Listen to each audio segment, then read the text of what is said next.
on Europe's migrant crisis.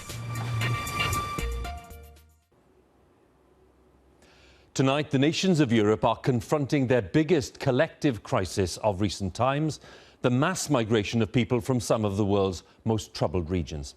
At the end of a harrowing week, we'll be tracking those desperate journeys and we'll be assessing the world's response.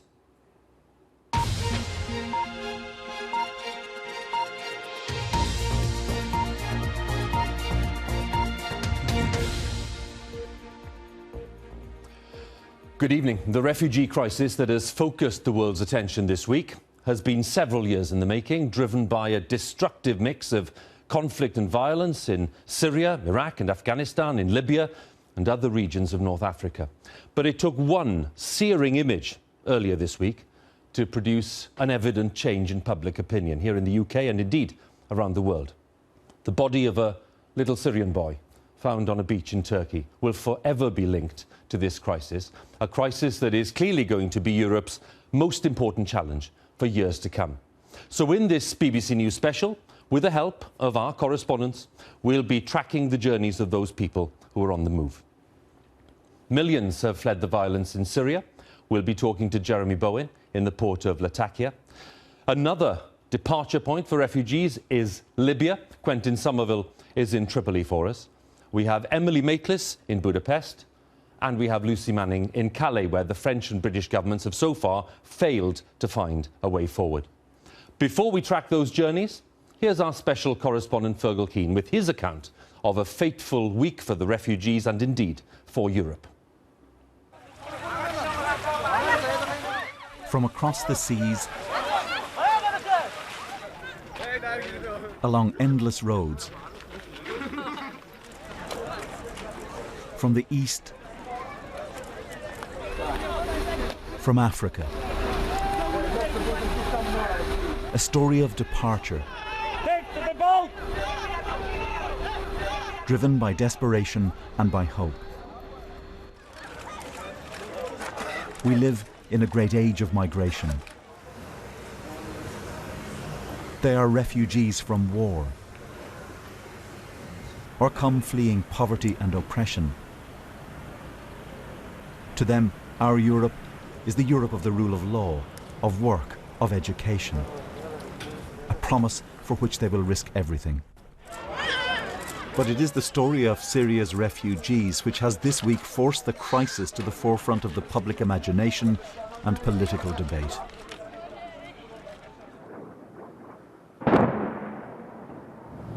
It is a story of millions of people fleeing a nation that's been torn apart.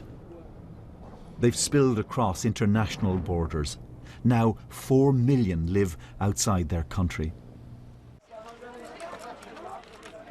I've followed the Syrian refugee trail since the first terrified people came over the borders of Lebanon, Jordan and Turkey. For the children, how frightening is it, the war? They keep screaming, they know they can't sleep, they cry all the time.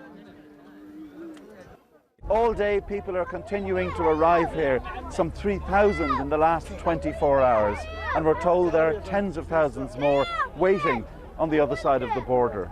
All of this is putting a huge strain on the resources of the camp.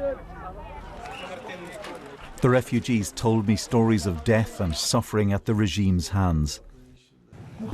طلعنا بالشحن قوصونا نحن صرنا على حاجز ما استمح لي قوصونا وهربانين عالم كتير معانا بيت جيراننا وفي شهيد مات شهيد مات. And long before the death of Alan Kurdi and his brother, children were dying on the crossing from Syria. Like 3-month-old Izzat al-Wadi, we filmed his funeral in Jordan's Zatri camp. Many hundreds of thousands ended up in camps like Zatri, existing on handouts. But the Arab world and the rest of the international community failed to meet its promises on aid. We've done as well as we can given the resources that we've got, which is that we've got no resources anymore. We need money now desperately to expand this camp as well as open 2 others. For people who had homes and jobs, who were farmers or craftsmen. Life in the camps often led to despair. This is a disaster. Disaster. There is no value for the child or a human being. No value at all. Where's the humanity? This week in the Turkish town of Izmir, I met hundreds of new arrivals from Syria, hoping to reach Europe and to get away from dependency. The charity of strangers has its limits. When I met Khaled Iqbal and his daughter Wade, they were hoping to get to Greece. He had his leg blown off in Syria and wants an education for his 18-year-old daughter. I want to reach Europe, he told me, and get a better life for me and an education for my children. But on the same day, the refugee crisis would produce an image that would ignite an impassioned debate around the entire question of populations on the move. The sight of 3-year-old Alan Kurdi's body on the beach prompted outrage and calls for European countries to admit more refugees. He died with his 5-year-old brother Galip and mother Reyhan. The day after the tragedy, I met Alan's father Abdullah. In shock, he described how smugglers had abandoned the family. What do you remember of what happened on the boat? I remember the smuggler took us. After 4 or 5 minutes, the waves were very high and he jumped off and escaped. Another high wave pushed the boat over. I tried to catch my children and wife, but there was no hope. One by one, they died. Today, back in Syria, in the country he fled so that Alan and Galib might know a better world, Abdullah Kurdi buried his sons and his wife. But the tragedy prompted him to appeal to the Arab world for help. And for his own people, he had these words. I hope my story will be a lesson for the world, he said. Why should we go to Europe? Our country is more beautiful than Europe. The Syrians are joining millions of others trying to reach Europe. Only an end to war will stop that. But too many regional powers are invested in this war. The West struggles to create any coherent policy. Russia and Iran back the regime, whatever its brutalities. The outcry over the deaths of children won't change any of that. That was Fergal Keane on the events of this week. Now, it is important to underline that the numbers of refugees and migrants reaching Europe are significantly smaller than the numbers in the Middle East, where 4 million Syrians have fled to neighbouring countries, including Turkey and Lebanon, Iraq, Egypt and Jordan. So how does that compare with the situation inside the European Union? Clive Myrie has been studying those figures. The numbers involved in this ongoing drama are truly staggering. Look at this. Not far off 500,000 asylum applications have been made in Europe so far this year. 438,000 according to the UN. Here in the UK, 25,000 have applied. In Germany, where it seems many refugees want to go, there were 188,000. But in Sweden, there have been 8 applications for asylum for every 1,000 people in the country, more per head of population than Germany. So it's obvious Europe is a place where many believe they'll be welcomed and can find safe haven. The EU's border force Frontex reckons 350,000 people have crossed into Greece and Italy this year so far.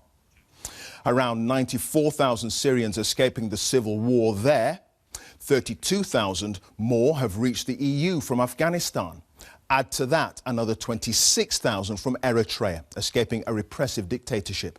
And 12,000 from Nigeria. Some economic migrants, others fleeing the Islamist militants of Boko Haram.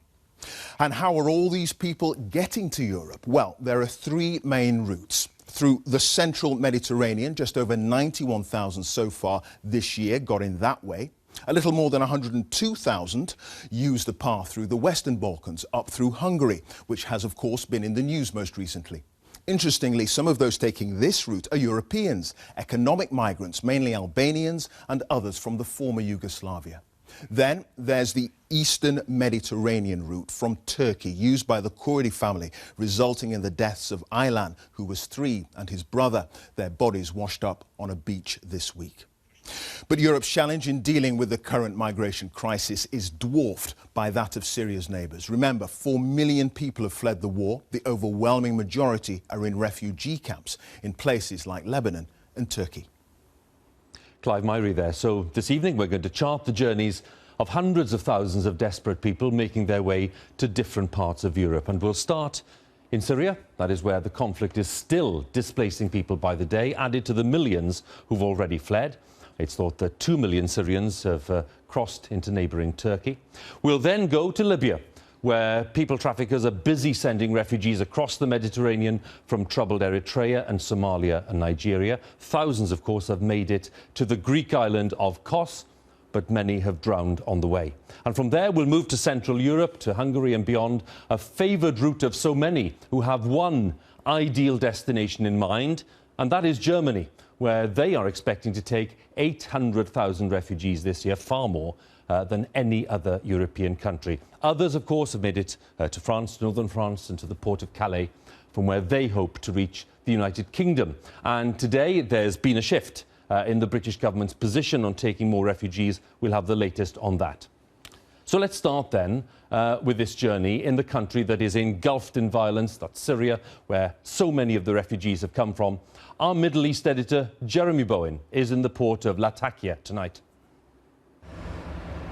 Well, becoming a refugee is not a decision that people take lightly. It means leaving your home, leaving your family, your friends, everything that's familiar and that you might hold dear. And people take a decision like that because they fear that otherwise they might get killed, or because their homes have been destroyed, or because they don't want to see their children growing up with little chance of education in a country like this, in Syria, where the fabric of the nation is being shattered by war. Now, the first step is often to become internally displaced. In other words, becoming a refugee in your own country. In the city where I am, Latakia, on Syria's Mediterranean coast and in the surrounding district, there is an estimate that there are about 1 million internally displaced people. People who've lost their homes, sometimes more than once, and have come here. And life isn't easy. This street is pretty dark, and that's because there's no mains electricity. All the power comes from generators. You might hear a few of them going on in the background. And if they want to take another step, which is to cross the border and to start a long journey, perhaps as far as Europe or further still, then from here in Latakia, the borders of Lebanon and Turkey aren't all that far away. Jeremy Bowen. Well, 2 million Syrians have already fled to neighbouring Turkey. There are more people arriving there every day. Turkey has warned repeatedly that it can't cope with the scale of the influx. Our international correspondent Ian Pannell is on Turkey's border with Syria. We can join him now. Thanks very much, Hugh. Well, it's fair to say that Turkey has taken in more Syrian refugees than any other country. In fact, almost half of those people who fled Syria have ended up here.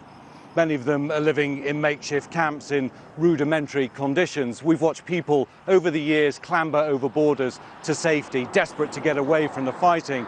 Men, women and children with all the possessions that they can carry, getting away from the fighting that's taking place, going over border fences, sometimes going under barbed wire. But here's the problem. Although they have managed to find safety, what they haven't found, for many at least, is some sense of a future inside Turkey. And that's what's causing a lot of the problems that we find. So many are now living in makeshift camps, like the one behind me, living in incredibly tough conditions. Others are living in towns and cities across Turkey, and many describe life as intolerable. They're not given refugee status, they're not allowed citizenship, and they're not given work permits. Now, this isn't the case for everybody, but for a lot of them, they can't find jobs, and when they do, the pay is very low. Rents are very high, and making ends meet is incredibly tough. People ask, why could you put your children onto a boat and risk all this? Well, the answer for Hugh, for many here, is that, put simply, Europe looks like the promised land compared to what you see here. Ian, many thanks. Ian Pannell there on Turkey's border with Syria. Well, the lack of any stable government in Libya means that is an ideal base for people traffickers and smugglers. They've sent many thousands in unsafe vessels across the Mediterranean, There were yet more drownings reported today. Our correspondent Quentin Somerville is in Tripoli this evening. Hugh, we've been following these journeys for 2 years almost from Libya, and as this country deepens and falls into chaos, it gets deadlier here for refugees. The last week alone we saw 200 people drown in the waters just off Libya. Today perhaps as many as 50 died. Such is the chaos in this country. We don't know where they left from, and we don't know where the bodies of those men, women and children will arrive on the beaches on this coastline. Earlier I travelled to Zwara. My report contains some graphic images. It's the very heart of Libya's smuggling trade. These blue waters of the Mediterranean are an escape for many, but they're also a trap. Zwara, where bodies lie unburied on the beach, is the heart of Libya's people smuggling trade. It's hard to think of a more desperate place than here. I've passed 1, 2 male bodies washed up on the beach. They've been here a week. There's another one just up ahead, and in fact for the entire week the bodies of men, of women, of children have been washing up on this beach in Zwara. And there's another tragedy here. It's that none of it makes any difference, because as soon as the sun goes down here tonight, the people smugglers, their boats and the refugees will be back on this beach, and they'll be heading out into the Mediterranean in that desperate journey towards Europe. This was a week ago. 200 people drowned here when 2 boats were lost at sea. There's not much law in Zwara. Few get arrested here. But in a detention centre, I meet Mohammed from Egypt. He survived last week's nightmare. He told me everyone on board died, except 3 or 4 people on top of the boat. They had life vests, but waves took them in all different directions. Some lived, and some died. It looked like a lot of women and children drowned on the boat. Yes, there were many women and children. Syrians, Iraqis, Palestinians. Everyone was sitting down. There was a child in my lap. He had a vest, but he died too. The clothes of the dead and those who escaped litter the beaches here for hundreds of miles. This Mediterranean summer nightmare will soon ease though. With colder weather coming, fewer will attempt to cross these waters. It was Quentin Somerville in Libya. Now, one of the shortest routes from Turkey to the European Union is that stretch of water between the Turkish coastline and the Greek island of Kos. And that is where the 2 little Syrian brothers were among those who drowned earlier this week. Our correspondent, Chris Buckler, is on the island. We can join him now. Hugh, during any normal summer, the seafront here at Kos will be lined with tourists. But this year, it's lined with tents, which people are using to get some shelter from the sun during the day and to keep warm during the night. Yet of all of the images, the most striking and horrifying is that of a 3-year-old boy's lifeless body, killed alongside around a dozen others as they tried to reach this island. Despite dangers and drownings, the sea is still proving no deterrent to families desperate to reach Europe. On a tiny dinghy, more people arrived on Kos this morning, chanting everything for a new life. They join tens of thousands who have travelled here and to Greece's other islands all summer. Places built for visitors, but which at times have felt less than welcoming. There have been queues, crushes and conflict. The frustration's obvious as refugees and migrants have had to wait days for the documents that will allow them to travel on to other parts of Europe.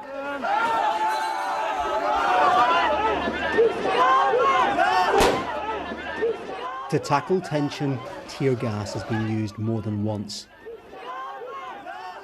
On islands like Lesbos, makeshift camps have been set up, but many are little more than waste ground, without the basic facilities needed by the thousands of people who have found themselves stuck here.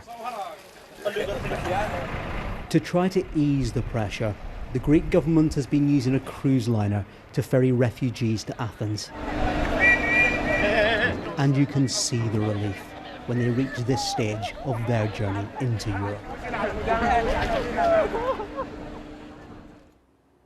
Chris Buckler there on the Greek island of Kos. Now, Hungary is the latest country in Central Europe to be facing its own refugee crisis. The Keleti rail station in Budapest, as we've seen, is now a kind of refugee camp for those waiting to travel on to Austria and Germany. Let's join Emily Maitlis, who's there. Never before, Hugh, has that description of Hungary's Central Europe seemed more appropriate. The people here have left the harshness of the east, but they have yet to arrive at what they consider to be the sanctuary of the west. They are in limbo. Why? Because Hungary is, to all intents and purposes, a gateway to a zone of free movement throughout many EU member states, the last country of border control. In other words, if people can leave here, they can get to pretty much anywhere. But at the moment, authorities have tightened restrictions to slow down the flow, to stop people coming in. And so you have this chaos, you have this confusion, but above all, you have this sense that ordinary life has to go on. And the youngest Syrian refugee we met this morning was a little baby, Seta, just 4 days old, born on the station floor. Whatever you think of the situation, an extraordinary way to begin a life. Right now we can join Matthew Price, who we understand is marching north towards the Austrian border with migrants there. Emily, this is something we hear a lot about, but we don't often see, and we certainly don't see it live. This is Europe's migration flow. It's refugee crisis playing out in front of us at the moment. These are some of the, I estimate, about 1,000 people who have been marching from where you are, the station in Budapest, through the afternoon and now into the night, and they are heading in the direction behind me, the direction of Austria. They say they're simply fed up that they were having to spend all that time at the train station and weren't being allowed to leave the country that they wanted to leave. Most of them say they're going to get into Austria and then they want to go on to Germany. It's mostly men. But look here, this young boy fast asleep on his father's shoulders. And for the children, this is an incredibly long journey. Why do the parents do it? Every single parent that I've spoken to says this isn't out of choice, it's out of necessity. And they do it for the future of their children, like that little boy. Matthew, thanks very much. Matthew Price there with the refugees marching out of Budapest and towards the Austrian border. Time and again in Budapest this week, I heard Syrians chanting the name of their favoured destination, no doubt about it, Germany. And Germany is planning to take as many as 800,000 refugees this year, far more than any other EU country. And public opinion there is apparently supportive. Our Berlin correspondent Jenny Hill has this report for us. Germany. This is the end of a long road. And maybe it's the start of a new life. People in Germany very good. Thank you. Volunteers provide hot drinks. There's donated clothing. This woman brought crayons for the children. This boy gave up his school holidays to help out. I think the refugees had a really, really rough time, and I guess they really need it. This is happening in towns and cities all over Germany. The government reckons some 800,000 people will seek asylum here this year alone. That's more than anywhere else in Europe. And officially, they're welcome. Some say this country is too open. But in the words of the Chancellor Angela Merkel, we're fulfilling our moral and legal obligations. Germany will offer protection. Well, this evening I'm at Munich railway station, where every day hundreds of refugees first arrive in the country. You can just see a group on the platform over here who've literally just stepped off a train from Vienna. This happens pretty much every hour, every day here in Munich railway station. Germany is unique for two reasons. First, the high number of asylum seekers it attracts, and secondly, the welcome they receive here. Jenny, many thanks again. Jenny Hill there in Munich for us. For some, it has to be said, Germany is not the answer. Over recent months, one of the main flashpoints has been the port of Calais in northern France, where refugees and migrants make repeated attempts to climb into lorries to get through the Channel Tunnel to the UK. Our special correspondent, Lucy Manning, has the latest for us there. Well, this is a corner of Calais in the camp now known as the Jungle. It's home to people from across the world. Walking through today, I've met people from Afghanistan, Syria, Sudan, Eritrea and Egypt. But it's not where they want to call home. Some people here have claimed asylum in France, but many, many more are making those nightly dangerous attempts to get over to the UK. And we saw that in the summer, refugees, migrants trying to get onto the lorries, trying to cut through the canvas and open the doors, and also cutting through the fences to get onto the trains as well. In the summer, there were thousands of attempts every night. Now that is down to a few hundred attempts, but they're still trying. And many people here are from war zones, and I asked them, why not stay in France? Why are you trying to make it to Britain? And they say that it is because of the language. It is easier in Britain for them, that many of them have family in the UK and they think the job prospects are better. But the announcement the government made to take more refugees, that doesn't apply to anyone here. And I met a group of Syrian refugees at a protest in the town centre who say that there are only around 120 Syrians in the camp here, and they say that's a small enough number that the UK should be able to take them. I mean, what is clear is that there isn't the numbers here who are trying to get into Britain comparable with those trying to get into Germany, but they are determined, and some of them are desperate. Tonight I was asked for tickets and for shoes. Lucy, again, many thanks. Lucy Manning there for us in Calais. Well, the events of this week, especially the image of the little Syrian boy found on that Turkish beach, have swayed public opinion clearly, and it seems they've produced the change of policy in Downing Street. Let's talk to our political editor, Laura Kuenssberg, who's there. Your reading of today's announcements, Laura?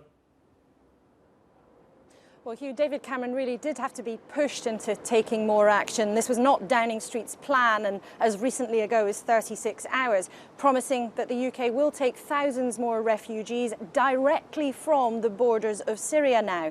But tonight there's still no agreement on what that actual number will be. And in a sense, how Downing Street's found themselves outpaced by this week's events is a tiny metaphor for what's happened to Europe's political leaders this summer. They've almost been left reeling by the scale of what has happened. Colleagues of David Cameron have told me he saw dealing with this as the first big test of his new government after the general election some weeks ago. Well, just this week, that has proved a very difficult test to pass. But it's not about one boy, one boat, or even one country. Britain has given much more generously to refugees on the ground. But like his neighbours, there's such a mismatch between Europe's leaders' response so far and the scale of the situation that we're seeing right across this continent. Whose responsibility it is quite another matter. Laura, many thanks. Laura Kuenssberg there in Downing Street. You've been watching a BBC News special on Europe's biggest refugee crisis since the Second World War. There'll be more at 10 on BBC One, but for now, a moment to reflect on some of the week's heartrending images. Goodbye.